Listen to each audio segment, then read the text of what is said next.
이해를 해야 합니다. 번역자는 기본적으로 이제 왼눈이 아닌 두 눈을 가져야 할 그런 운명에 처해 있습니다. 무엇보다도 한국문학 작품의 외국어 번역은 두 가지 다른 언어 사이에 존재하는 의미론적 일치를 확인하는 과정이자 의미론적 불일치를 창조적으로 이해를 하는 그런 과정입니다. 한국문학 작품 속의 어휘를 기계적으로 대응시켜도 이해되는 완전한 의미의 그런 일치가 있는가 하면은 대응하는 외국어가 없지만 유사한 어휘를 선택함으로써 의미적 근접을 성취하는 그런 불완전한 일치도 있습니다. 직접적 번역어를 선택하는 완전한 대응을 이루는 번역의 경우 사실적 번역을 시도하게 되고, 이 간접적 번역어를 선택하는 불완전한 일치의 경우 의미론적 번역과 맥락적 번역을 시도를 하게 됩니다. 한편 외국어로 전혀 설명이 안 되는 한국어만 독특한 그런 어휘도 있습니다. 이런 경우에는 어쩔 수 없이 각주를 달아서 처리해야만 외국 독자가 이해를 할 수 있습니다. 그렇다면은 한국어와 번역어 사이에는 이 세 가지 영역이 존재하는 셈입니다. 한국어와 번역어 사이에는 공통되는 어휘의 영역, 즉 사실적 번역, 그리고 창조적 어휘 번역의 영역, 즉 의미론적 번역과 맥락적 번역, 그 다음에 객관적 해설, 즉 각주에 의한 번역의 영역이 있습니다. 그래서 첫 번째로 사실적 번역에 대해서 구체적으로 살펴보면은, 먼저 한국어와 번역어가 만나게 되면은 잘 대응이 되는 그런 공통되는 어휘의 영역이 있게 마련입니다. 이러한 경우에 번역자가 한국어와 외국어에 대한 문학적 소양을 충분히 갖춘 경우라면은 사실적 번역만으로도 훌륭하게 번역을 감당할 수 있습니다. 왜냐하면 두 언어권 사이에 역사적으로나 문화적으로 이미 공통되는 경험과 공통된 기억을 갖고 있기 때문입니다.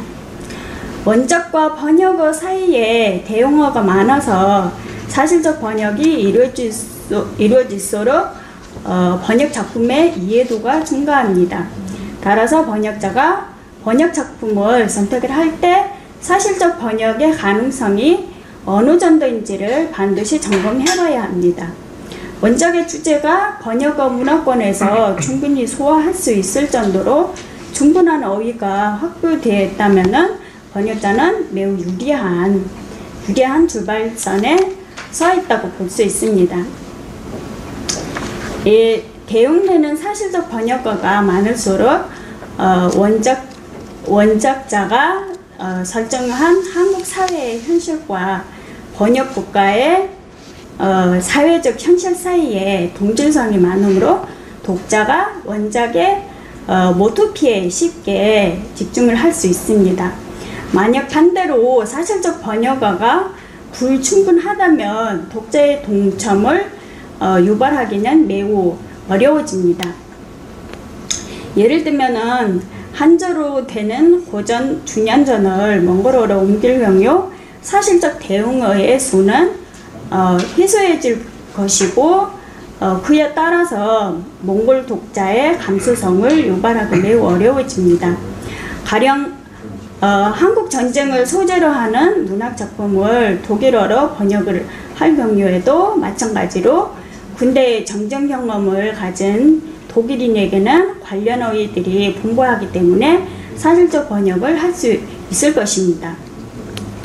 또한 가인의 후예처럼 한국의 좌우익에 대한 콘텍스트를 가진 소설은 마찬가지로 좌우익 대결을 경험했던 몽골인에게 매우 잘 이해될 것입니다. 이 가인의 후예에 나오는 야학이라는 어휘는 몽골어로 야간 학교와 대응을 이루고요. 토지개혁이라는 어휘도 몽골어로 가즈르심실 토지개혁과 대응을 이루고 담뱃대도 마찬가지로 담뱃대라는 이런 어휘와 대응을 이룹니다. 이러한 대응이 이루어지는 까닭은 간의 후예가 좌우위기 대립하던 시대상을 이야기 소재로 삼고 있기 때문입니다. 그러므로 이 소설은 근대 초기에 좌우 대립 위에서 한국인이 어떠한 고민을 했는지에 대해 몽골인이 쉽게 공감을 할 수 있는 이런 동일한 출발점을 가지고 있는 셈입니다. 조세희 선생님의 난장이가 쏘아올린 창원궁은 더 많은 보편적인 공감의 토대를 갖고 있습니다.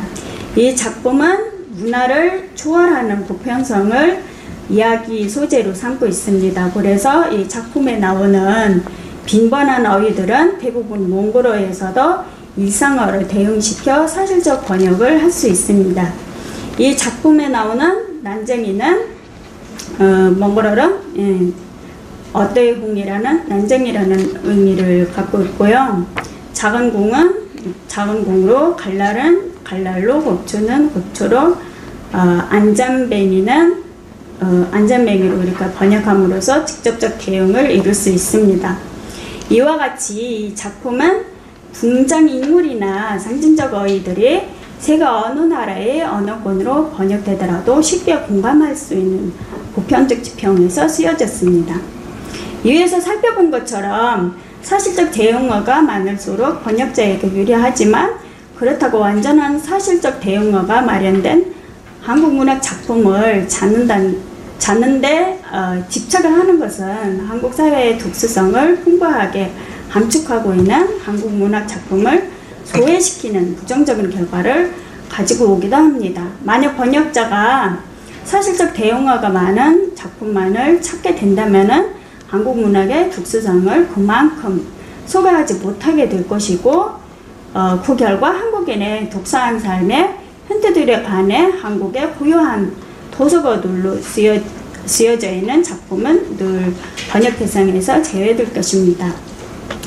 원작의 어휘와 번역어 사이에 사실적 대응어가 많아서 이에 보편적 태도가 굳건할수록 한국인이 지난 독서한 삶의 현실에 대한 구체적 선보는 줄어들게 됩니다. 따라서 한국 문학 작품에 내재하는 보편성과 더불어 특수성의 측면을 번역하기 위해서는 사실적 번역에서 한 발 더 나가야 합니다.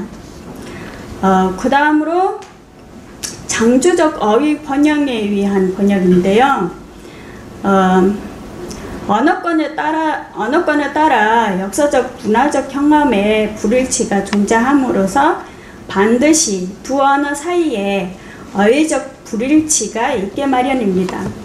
이 두 언어 사이의 어휘적 불일치는 한국 문학 작품이 갖는 한국적 특수성을 말을 합니다. 이 한국적 특수성이 스며있는 어휘들을 옮길 경우 사실적 번역으로는 감당을 할 수 없으며 가장 적절한 어휘를 찾아서 창조적으로 어휘를 번영시킬 수밖에 없습니다.